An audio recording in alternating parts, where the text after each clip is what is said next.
Allah tetap bekerja. Dalam Roma 8 ayat 28 dikatakan, kita tahu sekarang bahwa Allah turut bekerja dalam segala sesuatu untuk mendatangkan kebaikan bagi mereka yang mengasihi Dia, yaitu bagi mereka yang terpanggil sesuai dengan rencana Allah. Kita sebagai umat Tuhan atau murid Kristus harus tetap percaya, yakin kepada pertolongan dan perlindungan Tuhan. Memang sekarang kita sedang menghadapi suatu wabah atau penyakit, yaitu virus corona. Tetapi sebagai anak Tuhan, kita yakin bahwa Tuhan tetap menjaga kita. Asalkan kita mau mendekatkan diri kepada Tuhan. Dalam Mazmur 91 ayat yang ke-14 dikatakan, sungguh hatinya melekat kepadaku, maka aku akan meluputkannya. Aku akan membentenginya sebab ia mengenal namaku.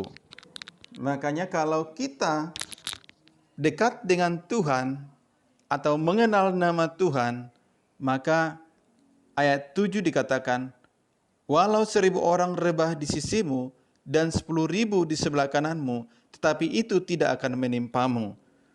Kamu hanya menontonnya saja. Jadi sekalipun kita menghadapi banyak ujian, pencobaan ataupun tantangan, tetapi kita tetap kuat oleh firman Tuhan.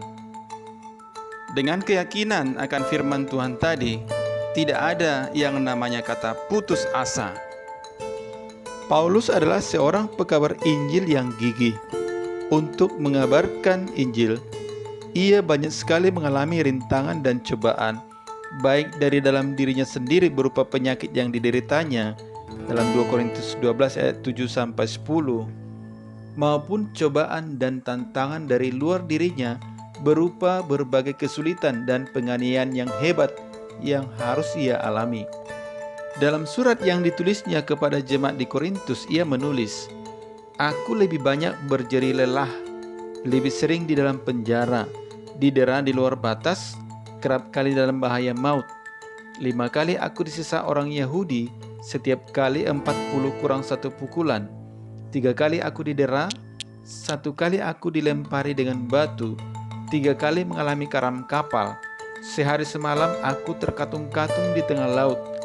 Dalam perjalananku, aku sering diancam bahaya banjir dan bahaya penyamun, bahaya dari pihak orang-orang Yahudi dan dari pihak orang-orang bukan Yahudi, bahaya di kota, bahaya di padang gurun, bahaya di tengah laut, dan bahaya dari pihak saudara-saudara palsu.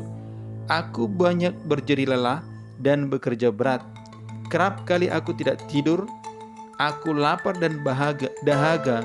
Kerap kali aku berpuasa, kedinginan dan tanpa pakaian.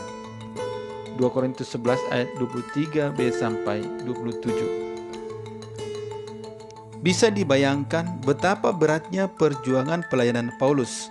Akan tetapi, ia tidak pernah putus asa ataupun kehilangan semangat. Paulus tetap tegar dan teguh dalam pelayanannya.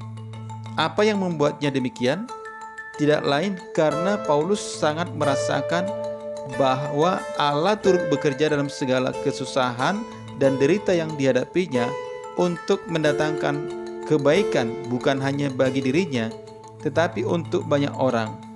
Itulah sebabnya ia pun menulis, kita tahu sekarang bahwa Allah turut bekerja dalam segala sesuatu untuk mendatangkan kebaikan bagi mereka yang mengasihi Dia, yaitu bagi mereka yang terpanggil sesuai dengan rencana Allah.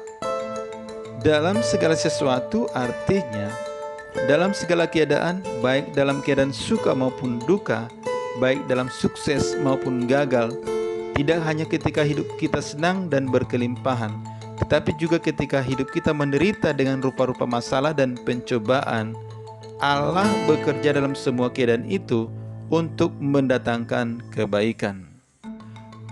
Namun untuk bisa mengalami hal itu, kita perlu memberikan respon yang baik kepada firman Tuhan. Karena ayat tadi mengatakan, bagi orang yang mengasihi Dia, yaitu bagi mereka yang terpanggil sesuai dengan rencana Allah.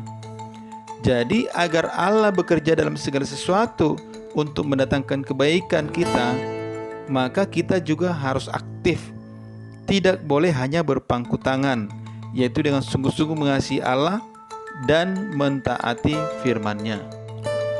Bagaimana bentuk nyata kita mengasihi Tuhan? Mengasihi Tuhan, pertama, kita akan sering-sering mengingat Dia dalam keadaan apapun dan ketika sedang melakukan apapun. Misalnya ketika kita bangun tidur, kita ingat Tuhan dan bertelut dan berdoa. Saat hendak tidur, kita juga ingat Tuhan, lalu kita berdoa. Begitu juga di tengah aktivitas kita sehari-hari, ingatan akan Tuhan bukan hanya akan membuat relasi kita dengan Tuhan lebih dekat, tetapi juga akan menjaga kita dari segala perasaan dan perilaku buruk. Saat hidup kita di tengah dilanda susah dan sedih, kita mengingat Tuhan sehingga akan terhibur dan dijaga dari keputusasaan. Mau mencontek atau melakukan tindakan tercela lainnya, ingat Tuhan. Kita pun dicegah melakukan perbuatan tersebut dan banyak lagi contoh lainnya. Kedua, mengasihi Tuhan juga berarti menghargai setiap pemberiannya. Ada banyak pemberian Tuhan dalam hidup kita: waktu, tubuh, kesehatan, keluarga, kesempatan bersekolah, teman, guru, talenta, dan sebagainya. Seberapa besar kasih kita kepada Tuhan bisa diukur dengan seberapa jauh kita menghargai semua itu, merawat dengan sebaik-baiknya, dan memperlakukannya dengan sebenar-benarnya.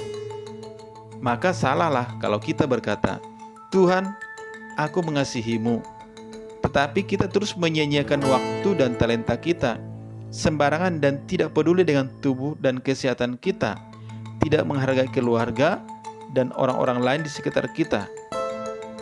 Seberapa besar kita menghargai setiap pemberian Tuhan, sebegitu jugalah besarnya kasih kita kepadanya. Ketiga, mengasihi Tuhan berarti juga selalu berusaha untuk menyenangkan hatinya. Misalnya Tuhan akan senang apabila kita menjadi pelajar yang rajin, guru yang bertanggung jawab, pekerja yang jujur, pemimpin yang bebas dari korupsi dan kolusi, anak yang berbakti kepada orang tua, teman yang ramah dan selalu bersedia membantu orang lain, sahabat yang bisa dipercaya, atau orang Kristen yang setia dan bertanggung jawab dalam pelayanan. Lakukanlah semua itu sebagai wujud kasih kita kepada Tuhan. Sebaliknya, kalau kita tahu bahwa perbuatan atau perkataan kita akan membuat Tuhan sedih, janganlah kita lakukan. Seberapa besar kemauan dan usaha kita untuk menyenangkan Tuhan, sebegitu jugalah besarnya kasih kita kepada Tuhan. Begitulah sikap seseorang yang mengasihi Tuhan. Jadi kalau kita sudah melakukan hal itu semua, maka sesuai janji Tuhan bahwa Dia akan bekerja dalam segala sesuatu untuk mendatangkan kebaikan bagi kita. Artinya, Tuhan tidak akan mengecewakan orang yang selalu berusaha menunjukkan kasih setia kepadanya dalam ucapan maupun dalam tindakan sehari-hari. Amin.